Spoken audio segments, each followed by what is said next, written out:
Добре дошли на откриването на изложбата от творбите на международния конкурс за компютърна рисунка и колаж "Творчество без граници". Искам да поздравя всички участници, да им благодаря за хубавите творби, които са ни изпратили, да благодаря на тяхните преподаватели, които са се погрижили да изработят такива красиви рисунки и колажи.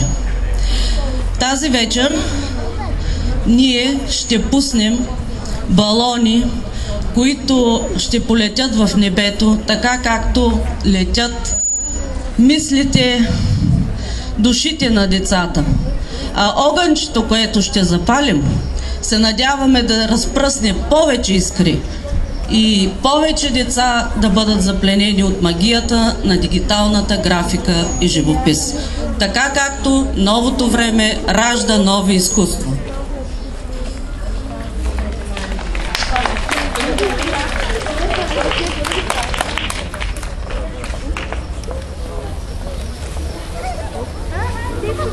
Пазаре бързо.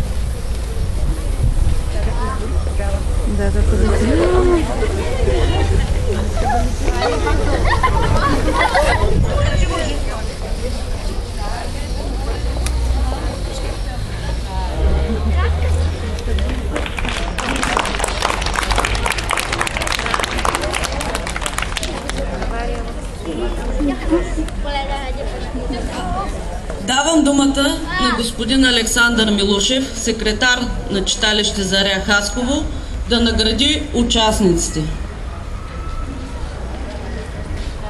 Добър ден на всички гости. Разрешете ми аз да ви поздравя с добре дошли в град Хасково. Изпълнявам приятното задължение от настоятелството на Образцово народно читалище Заря да наградя участниците, тези, които успяха да се класират на първите места, на останалите да пожелая ползотворна работа през следващата година и до година да ги поканя да участват отново. Така, поощрителна награда, възраст 15.